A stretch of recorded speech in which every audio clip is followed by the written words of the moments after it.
in India, it seems you're never going to have enough last mile capacity to deliver all the parcels that people want to deliver in Bangalore, no matter how many people are riding on the bikes. People will not even the right from the red building, right? They will say ki reach here and call me. Ya phir reach here and Babu bhai ka pooch lena. They will tell you where to come, right? So some of it is unsolvable. A lot of data helps. The fact that we are delivering a billion shipments a year means that we are getting a billion data points a year. So the overall share of COD orders continues to be very high. It's much more than 50% of the orders in e-commerce are COD. What has changed is that on COD, people are paying via UPI now at the doorstep. Oh, once again at the doorstep. How do you build for today's business without sort of closing the doors in the future or actually continuing to put that future in mind as well? Interesting question. So, welcome to another edition of Trust Matters. Every single day, actually, millions of packages are making their way across India through highways, bylanes, through floods, festival rushes, from warehouse gate to your doorstep. On the surface, it looks like a simple delivery, but it's actually one of the most complex orchestrations in the country. Thousands of nodes, billions of data points, millions of people involved in this movement of goods. And decisions are being made every second. To understand this, there are very few people in this world that understand it as well as our guest today. Nikhil, thank you. Welcome to the podcast. Now, Nikhil, I'll let you introduce yourself a little bit. Sure. I'm Nikhil. I'm a IIT Bombay computer science grad. When I graduated from college, I actually did an internship at Google. I wanted to join Google, but I had an offer from Morgan Stanley, which seemed very interesting because it seemed that they were doing really complex stuff with maths and at the intersection of maths and computer science. But of course, I went there. I realized that complexity itself is not enough. I did not really feel as excited about that. Then I started my own startup. It was in the recruitment space, and that went for a little while. We tried to solve some problems. We solved some of them, scaled a little bit. But somehow we never really felt that we had hit a business which we could significantly scale. And of course, all of us co-founders were very ambitious people. We probably didn't persevere as much. And at that point of time, we decided that we'll shut that down. And then I wanted to work on something which I felt was really, really fundamental to the economy, where you could just pick hard problems, solve them, and don't have to worry about how that will help because they're just so fundamental. If you solve that, the economy will grow. Right. And practically, there are like 2 or 3 such industries, which, of course, financial services is one of those industries, and logistics is one of those industries. I just happened to have a conversation with folks at Delhivery, and this was it felt like at the right time, at the right moment, and the mission excited me. And I've been at Delhivery ever since. I joined in the product role. Over the years, I've spent most of my time at Delhivery in product roles and some business roles. Now, currently, of course, I head product at Delhivery.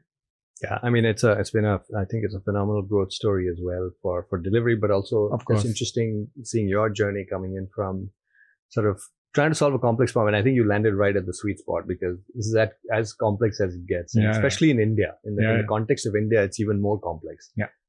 So, before we do any sort of deep dive into the industry, I kind of want to understand, and I think you touched upon it, what really drew you to logistics? I mean, there are, of course, a lot of complex problems to solve, but...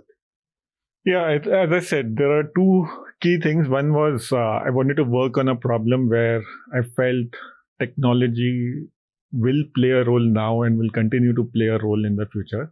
That was one of the key things that I wanted to do. The second was, as I said, I wanted to work on something that was very fundamental to the economy, to the GDP of the nation, right? And third, of course, was that, you don't want to work on problems which in a year you feel they are pretty much solved. So it was very clear that, in whichever metric you look at, logistics cost as a percentage of GDP, all of those, there was a long way for India to go. And so it felt like it's a problem that you can devote a significant portion of your career to, and you'll not run out of challenging things to solve. So Absolutely. Yeah. The traditional playbook is very simple. You get more vehicles, more pin codes you cover, therefore you have more reach and more leverage, right? How has that changed over time? I mean, you've been here about 8 years now, and what does competitive edge sort of look like? So I think on competitive edge, one of the biggest thing is that when people try to scale this business without technology, they try to make sure that the operations are simple. And you should make something as simple as possible, but no simpler, right? So because of which they try to make suboptimal decisions, because they don't want the operator on the ground to have too much complexity. They don't want a network which has too much complexity. I think the biggest edge that we have had is we have started from very fundamental question on saying what could make the delivery cost cheaper, what could make the transit time faster, and the more complexity we encounter, that's something that gives us an edge, because we know that we can make sure that technology abstracts away that complexity. That's where we really outshine. And for the operator, the life remains simple. An example of that is obviously our dense mesh network, which basically means we have like 80 to 100 hubs, which are all interconnected to each other, which is very different from a typical hub and spoke network, where people say that anything in north will transit via Delhi. Right. But for us, it could mean it could transit via Chandigarh, via Delhi, via Lucknow, via Kanpur. That brings in a lot of complexity, but that is where we bring in tech as well. Right. And so I'm assuming over the 8 years that you've been sort of looking at this problem and trying to solve it, it's probably moved a lot because of, one, the maturity of the technology, but also maybe it's also become easier in some sense, but also tougher, because I think the explosion has been in the probably last 3-4 years where we've seen massive growth, right? With all kinds of, now people are very comfortable with delivery. So obviously the COVID was that one point at which inflection point, right? But so over the years, what has happened is, I think the first biggest problem that we tried to solve was trying to get to the exact coordinates of the customer so that we can route the shipment to the correct last mile center and deliver. Over the years, as the scale has increased, because this was a problem that would happen with every shipment, and that there were times when we were doing like a few million shipments a year. This was the biggest scale of the problem. Now we are probably running like 100,000 truck trips over the year. Now, everything that has to do with even our mid-mile connection on every truck, where it should be docked, when it should be departed, what route it should follow, right? Those things also become a scale problems. Earlier, the only scale problem was how to route the shipment to the last mile. Now, as you scale, obviously, the ROI you get on solving each of those problems becomes much higher. And so you never run out of problems to solve. So you're sort of breaking down to every component and try to solve for that and optimize every part of it. Now, obviously delivery went from delivering parcel to now having a completely diversified logistic, I would say one of the powerhouses in India. And you've outgrown your original product several times over. So the question is, how do you build for today's business without sort of closing the doors on the future, or actually continuing to put that future in mind as well?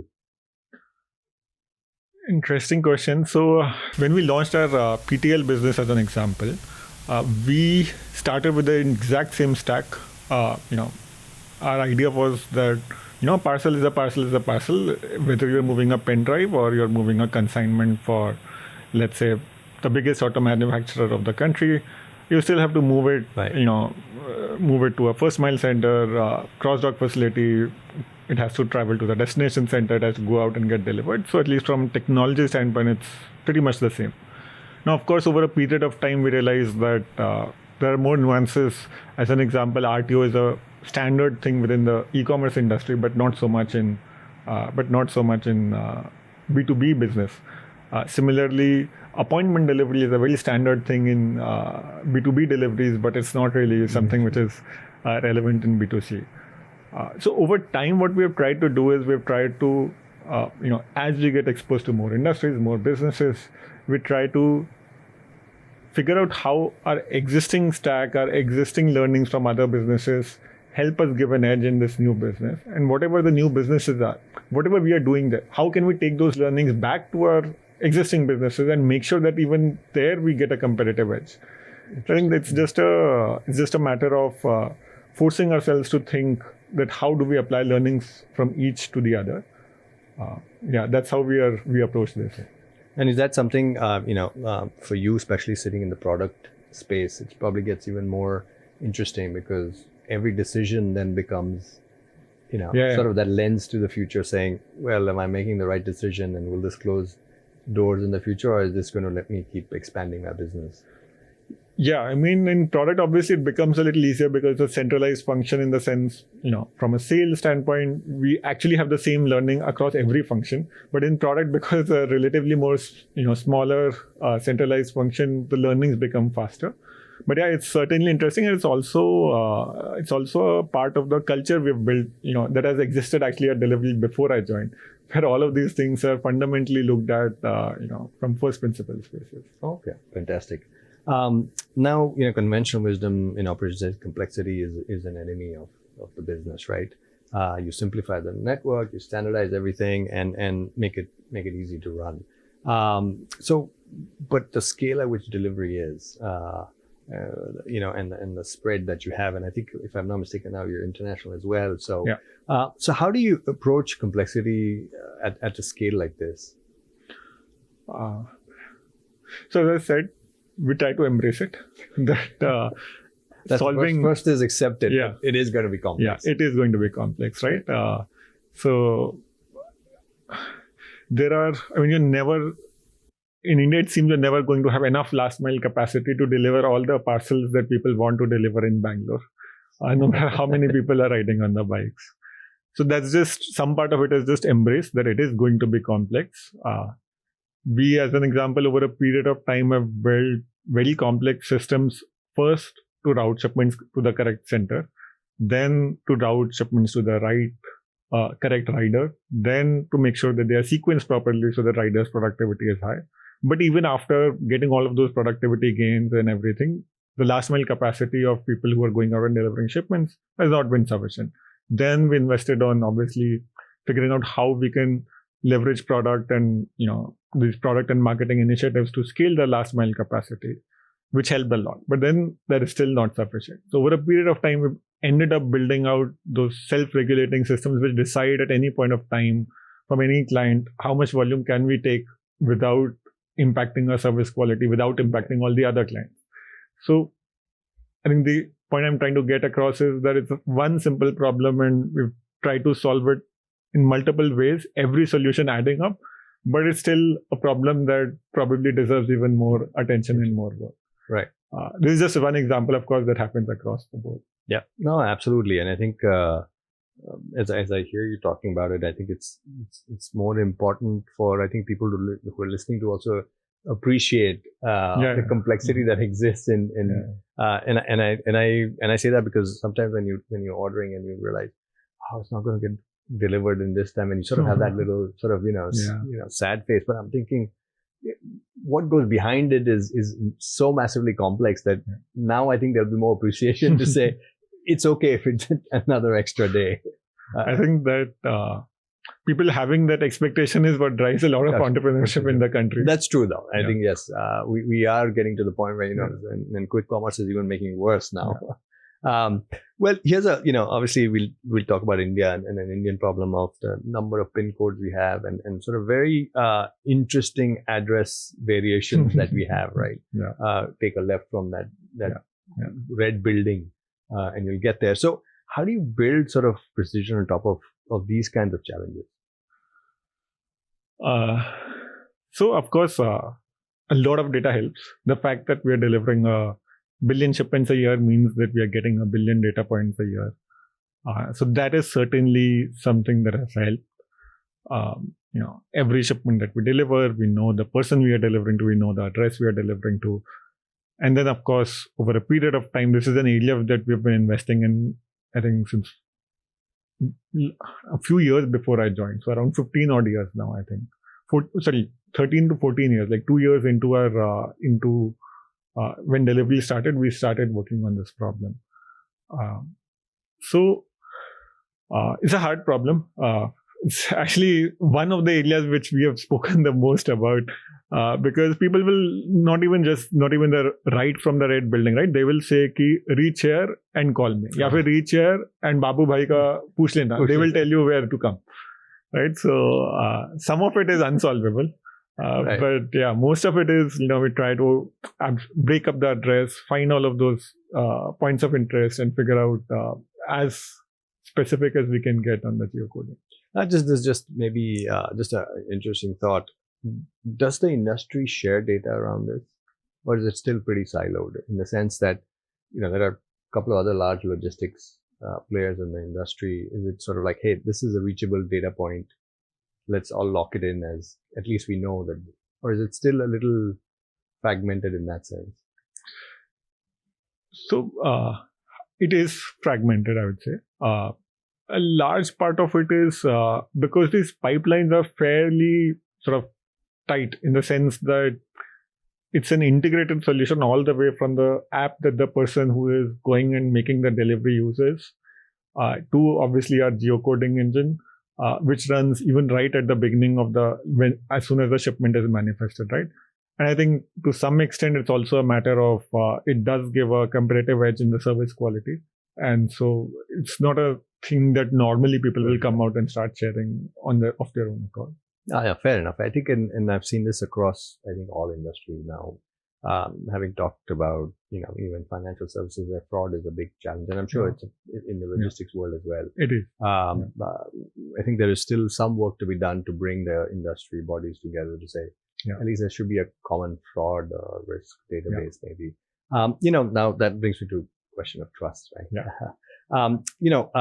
At a fundamental level, what do you think builds trust in the logistics ecosystem? Right, you have a merchant who's giving the inventory, you have the delivery, you have the warehousing, and then you have the last individual that gets the parcel. So the question is, like, what really builds trust in this system? So of course, a simple answer is that repeated behavior is the easiest solution. But of course, that doesn't solve the day one and the day two kind of problems, which is, if we know that we've delivered delivered shipments to a certain individual 100 times and every delivery was successful, then we already know that when we're getting another shipment, it's more likely than not to get delivered. But of course, that still leaves the door open for what to do when a person is ordering shipment for the first time. Same for a seller who is shipping on a marketplace for the first time. Same for the rider who has onboarded with us recently and is taking out the shipment for the first time. So it's a two-part problem. One is how well you are able to uniquely identify all of the people involved in the ecosystem, which builds sort of an ongoing trust and which helps you transact more seamlessly.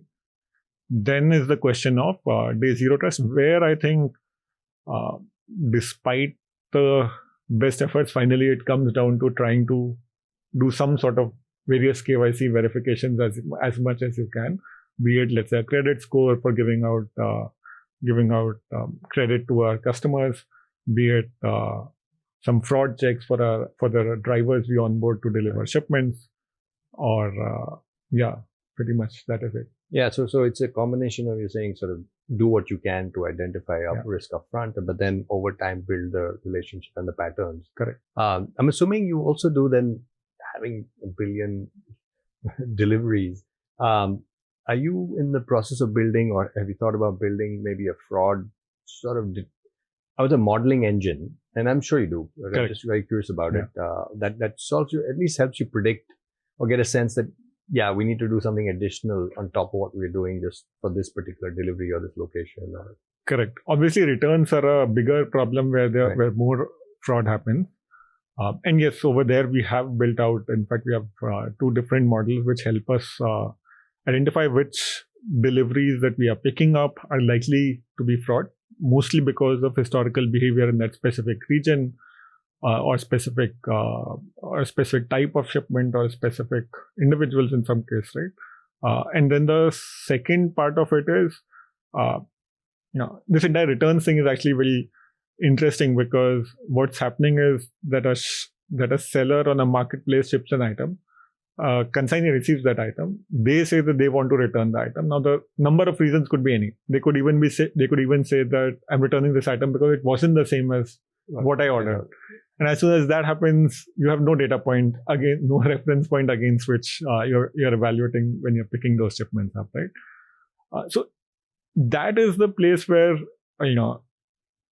reputation of the person comes in picture. And then the second part is when you're taking a photo of the shipment and you're able to compare it with what you were expecting to pick up. That's the other model that we have, which helps us reduce the fraud in the network. Makes sense. I think, following up on fraud and interest, I think cash on delivery was huge. And I'm assuming it's still big. And it's because people don't trust the online system, right? Or maybe they want to game the system. It could be one of two reasons, right? But now we've had UPI for a long time now, and it's been, for all intents and purposes, very successful. So has that changed behavior in the industry for you, or is it still, it hasn't really affected that much? So the overall share of COD orders continues to be very high. It's much more than 50% of the orders in e-commerce are COD. What has changed is that on COD, people are paying via UPI now at the doorstep. Once again at the doorstep. So I think that the digital adoption, which was the bigger reason why people started with COD, the digital adoption is largely solved. But what is not solved is people are, in many cases, just used to it. Why pay now if I can pay at doorstep? And in many cases, it's just that they would just be surer that they have, they feel that they don't have to follow up if there's any issue with the shipment. It's the e-commerce company that has to follow up. So that continues. Cost of I'm very surprised actually. I thought it would have gone down over time, but 50% is still a significant number. Wow, and that means that much more delayed payments and sort of that after effect of that. But it's at least good to know that once you get there, it's still UPI payments. In fact, it's interesting. I've done this recently. I think for some reason, I don't know why, I got some package that hadn't been paid for. And they're like, payment. I was like, I didn't even think about the fact that it's not paid for. And I was like, yep, UPI. By the way, that's one kind of fraud that happens where some sellers will just ship COD orders, hoping that the guy who's receiving it at the doorstep doesn't know and will just pay for it. Oh, wow. Okay. Yeah. So we act as sales agents for some shippers. Thankfully, that wasn't the case for me. Yeah, it was a genuine article. Now, the other bit, this is, and I think you touched upon this briefly, is speed and sort of trust both, right? Two different sides in some way, but there is a trade-off there, right? So for you, as you look at this industry and for your business, what's the real differentiator? Is it speed or the trust? Where do you play the balance? Everyone, like in every business, you have to manage both. As an example, as I was talking about having enough last mile capacity to deliver shipments, right? If we could broadcast a rate and anyone on the road in the world could walk into a center, go out and deliver, and we could completely trust that they will deliver the shipment, right? We would have infinite sort of capacity. But obviously we have there's a part about the willingness to do a certain task at a certain price, but then there is also, for the rider to build trust on us that we are a credible company, and for us to build trust on the rider that we are handing over a shipment which has a lot more value and that they will indeed get it delivered. Right. So both those things do act as a bottleneck in us having unlimited LM capacity. Same is for sellers on marketplace, right? As we have seen that more and more sellers come on board, the price of buying online has come down. But again, marketplaces do care about having some sort of checks on them. So there is a trade-off. We keep on trying to make it less of a trade-off. I think that's, from a product angle, that's what we strive to do. Right. So you're sort of always playing that little balancing role of which one do I index on, and then sort of move back that dial back and forth. Correct. Sometimes it even ends up being like a mathematical answer in some cases that what happens if you dial this up. Speed versus. That's interesting. Now there's a lot of trust inherent in this industry. I feel like that's what it's running on. Because you have the merchant going to your operator to deliver it, to the gig worker who may be delivering it, and to the end customer, right? But in this, if you were to sort of maybe take a pause and say, okay, who really owns trust in this ecosystem? Who's the guardian or the person that pushes trust, or should it be? Inevitably, I mean, it ends up being us, or let's say the marketplace that's on the demand side, right? Because by default, whoever is the biggest player in the entire value chain has to own the trust, which is why we try to understand all the shippers that work with us very deeply. We try to make sure it's not like we will allow any shipper. The examples that I gave you, right? Where shippers start sending these COD orders at the doorstep, hoping someone will buy. As soon as we find that out, we obviously have to ban them, because as a customer, you will start, as a end consignee, you will start blaming delivery, saying that you're getting picked packages from delivery, right? So we do stand a lot, we do stand to lose a lot, and so we care about it a lot. And I'm sure the marketplaces care about it a lot. And I'm sure that's not very different in other industries as well. The biggest player in the value chain has to. Yeah, I mean, generally is the case, but I think because it sometimes feel like, well, you're only delivering. I mean, you weren't responsible for the purchase or for the marketplace to say, hey, I shipped something. It's almost like a black box for you. And yet there is a large onus on you to ensure trust in that ecosystem and make sure that that's the thought process I joined with, actually, that we shouldn't care about it. But of course, being here, I learned. I think because it seems like it should be a black box. I mean, I don't even know what's in that package. I'm just making sure it goes from A to B. But now I think it's also with the sophisticated frauds that are happening, that now it just becomes inherent that you have to be part of this conversation of trust and push both parties to, in fact, both, even the person ordering or the consignee has to be part of that equation and has to be held to some standards of trust, saying, so this whole trust, do you think it has just accumulated over time, or is it something that you've designed for and people are building for it, or is it just natural that the evolution of this business? I think accumulated in the sense, everyone that I speak to across like various players in this value chain, right? Everyone has tried to build a lot more data about all of the participants within their respective network, be it sellers, be it customers, be it people handling the shipment, and they're just trying to understand more and more. And so people are mostly using data to build that trust. And this fraud, obviously, any industry that scales large enough, especially when it is more digital, will invite a lot more fraud, which has happened as well. Now, let's look ahead a little bit and sort of look at the future. Where do you see this industry and the logistics industry space going in the next few years? There's obviously things like AI has become massively pervasive. Where do you see this moving towards? On AI specifically, actually, one of the things that we are seeing is, even in our organization, we have a lot of people who are fundamentally responsible for a combination of information transfer and then some sort of real decisions and actions. And mostly what has happened is that these jobs are a little bit mixed. You're doing 20% acting on something, and then 70% just transferring information from one node to another, and or vice versa. And what we are seeing is this sort of getting the information, synthesizing it, making some basic thumb rule decision on top of it, and communicating it. That's one area where we are seeing a lot of scale up of automation. So I think that's one thing, that the overall overheads of logistics will come down. That's one transformation. Then the other is that this industry is very notorious, like outside of e-commerce, which is very digitized.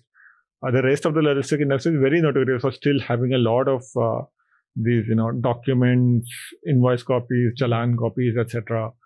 and doing a lot of conversations and discussions on phone and WhatsApp and everything. And what's happening is that our ability to understand all of this unstructured data with AI has become very good. Be it listening into those calls between consignee and the driver, and then deciding what to do next with that shipment in case the delivery is failed. Be it reading the invoice and then booking the order automatically versus someone punching in that data.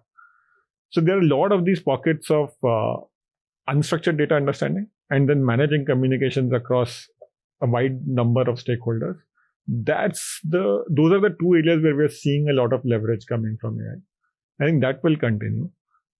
And then obviously we were trying to build a lot of data models, as I said, back from 2013 itself.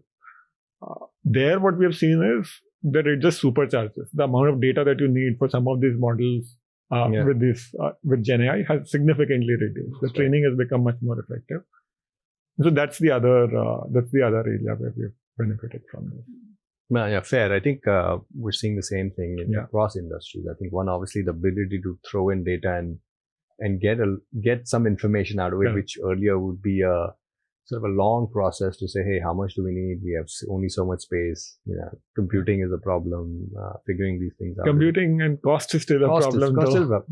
I think cost is still an issue. Yeah. I think the overuse of tokens is still a problem. But I think it lets you.